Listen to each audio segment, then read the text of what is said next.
Hi. Thank you for coming to my session. My name is David Ju. I'm the CEO and co-founder of Pomelo Fashion. Pomelo is based in Bangkok, Thailand. We're a fashion app and brand, and I'll talk a little bit about my story and how I got there. So I'm actually really happy to be here because I first moved to Bangkok when I was 26 from New York City.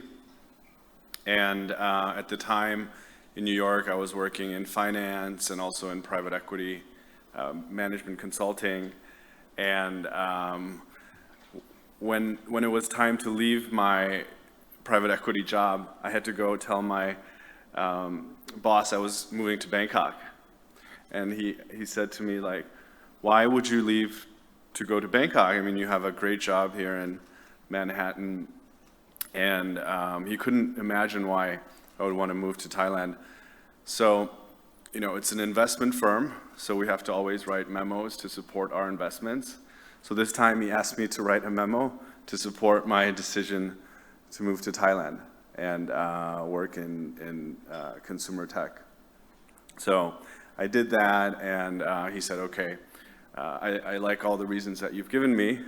I give you my blessing, you can move to Thailand. So one of the things that started me off was I was one of the co-founders of a company called Lazada, which is a general shopping app based in Southeast Asia. It was sold to Alibaba about 6-7 years ago, and now it's one of the two leading apps alongside Shopee, which is part of C Group.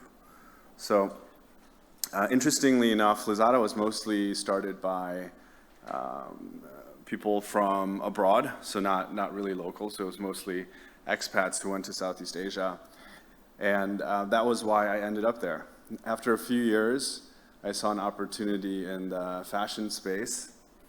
And funny enough, I started to come to Korea, to Dongdaemun, to see if I can buy clothing to then sell in Southeast Asia, because even then the Korean wave was very strong and the demand for Korean fashion products was very high. So I would come every month with the buyers. We had different buyers, all locals, and we would walk around. We would wake up at 9 p.m., right, have breakfast at 10 p.m., and then we would walk around the markets looking for different styles. And then, I would oftentimes carry the clothes, the samples, and the salespeople who work in Dongdaemun thought I was the delivery guy. So they were like, oh, where are the buyers from? Which country are they from? Do they spend a lot of money? I was like, yeah, they spend a lot of money, don't worry. So that was funny. And then we would ship it, shoot it, and sell it. And that's really how we started Pomelo, the brand. Today we're one of the leading fashion destinations in all of Southeast Asia, and I'll talk a little bit about my story. The reason that I moved to Southeast Asia and to Thailand specifically in 2012 was chasing the digital economy dream. All right. So at the time, I believe the market size was around 20 billion, 2011, 12, because I was doing the research, right? And I was like, this has to be much, much bigger in the near future. And that definitely turned out to be the case. So according to a study done by Google, Temasek, and Bain, the overall digital economy in Southeast Asia is estimated to be about $200 billion today and growing to almost $1 trillion over the next 7 to 8 years. Right? So there's a ton of growth in the market. Even today, if you look, Southeast Asia is actually a combination of different countries. You have Thailand, Indonesia, Malaysia, Philippines, Vietnam, right? Those are the big, and then you also have Cambodia, you have Laos, you have Myanmar. And in total, the population is close to 700 million, right? And of that 700 million population, so twice the size of the U.S., about half the size of China, the stats are pretty staggering. So about 350 million out of the 700 million already shop online, and you can see that there are different levels of shopping, online shopping for different categories. The gray bar is for China, right? And China is definitely an amazing case study in the growth of digital and e-commerce. But you can see in Southeast Asia, you still have anywhere between kind of 50% more growth to 3 to 4x more growth just in penetration that needs to happen. Okay. What's also very interesting is that apps, commerce apps, more and more what we see is it's not a winner-take-all market. Right. So in Southeast Asia, the average customer, average internet user has 7.9 shopping apps, and it continues to grow. Right. So at the beginning, maybe you only have Lazada, one app, right? Like an Amazon type app. But over time, you start getting your app for food delivery, for fashion commerce, right? For maybe you have one for IT, right? And so you start accumulating different shopping apps. And just in 2020 to 2021, during COVID, you can see a lot of new apps were downloaded, right? For different reasons. Talking about COVID for a little bit, so 1 in 3 digital merchants in Southeast Asia say they would not have survived if it weren't for these platforms where they could sell their products. And most of the merchants in Southeast Asia believe that more than half of their sales is going to come from digital platforms within the next 5 years, right? So if you go to Thailand, let's go to Bangkok or to Jakarta today, you'll see there's Grab everywhere, Gojek, everybody's using different apps, and all of that happened in a very short period of time, really in just 10 years, right? So many multi-billion-dollar companies were created. There are a lot of the existing corporates are also moving into tech, trying to develop their version of what the startups are doing. So it's a very vibrant tech landscape today. So, I mean, just to sum up, right, by 2030, we're looking at $1 trillion digital economy in Southeast Asia. Today, 350 million shoppers, and that's probably close to a penetration rate of about 50% only. And the average online user has 7.9 apps that they're using to shop.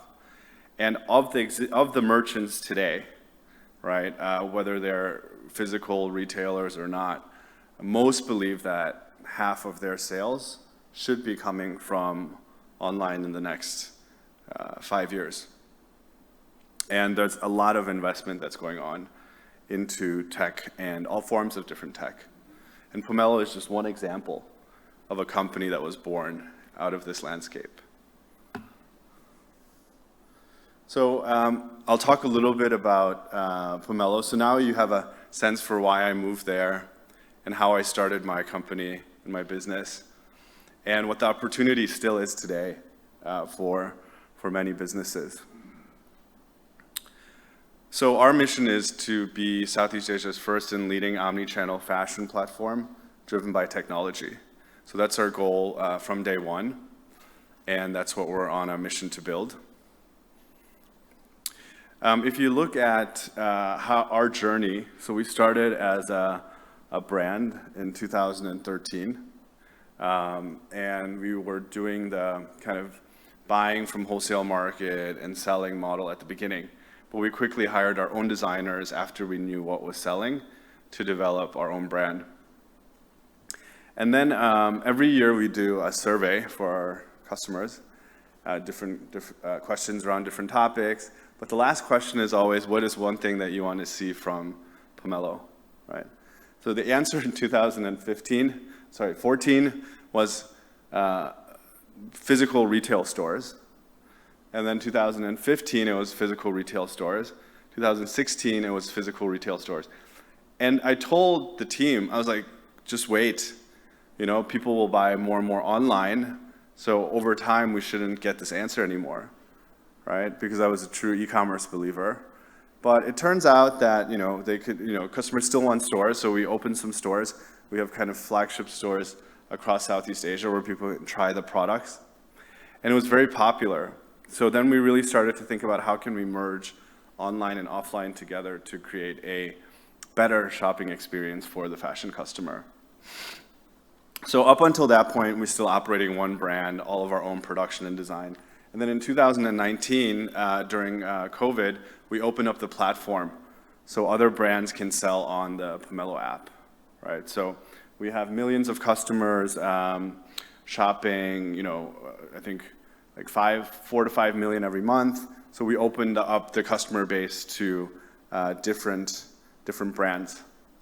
And in 2021, we started our B2B business, which is called Prism, which allows anyone to be successful in selling online. So that's really been our journey.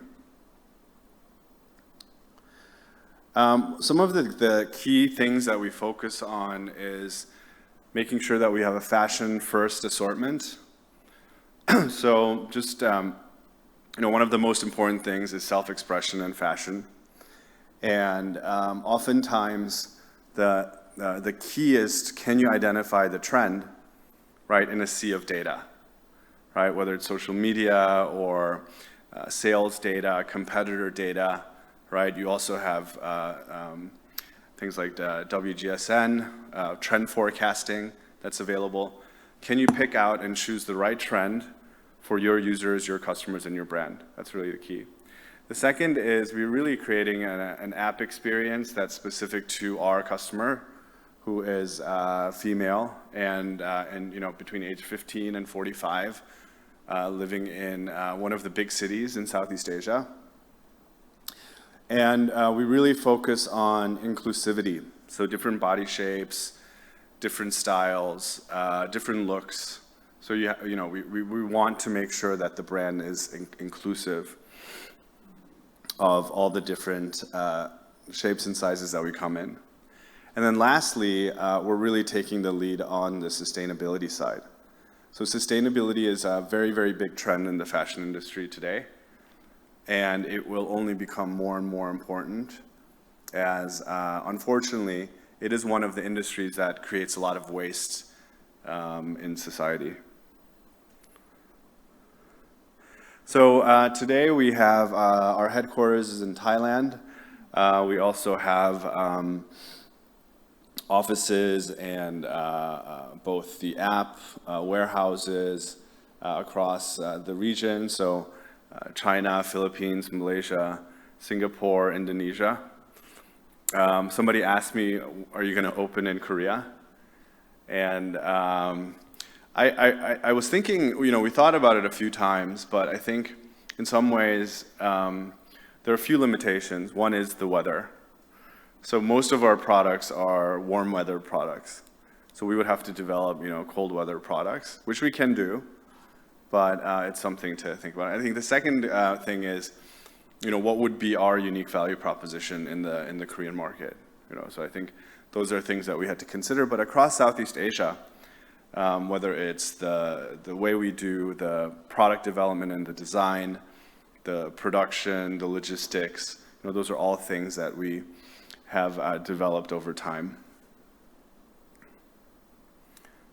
So. You know, these are just some of the brands that are on our platform. So we have very large international brands who want to reach the Southeast Asian female customer demographic. They all joined in the last 2 years. So it's still a new business, but we're adding new brands every single day. And we also have many local brands that are not on here. And, you know, they're oftentimes brands that are born on social media with maybe a small founding team, and then they get really big really fast. And then they also can join Pomelo. So about 50% of the sales come from the big brands, and then 50% of the sales come from the smaller local brands that we have on the platform. So, today I shared a little bit about what's happening in Southeast Asia around tech, around commerce, and why I moved there and decided to build my company there. And I also talked a little bit about Pomelo and our story. And then the last thing I shared was some of the key pieces of technology that we're working on that will help us to continue to be successful. So I'll end here. Thank you very much.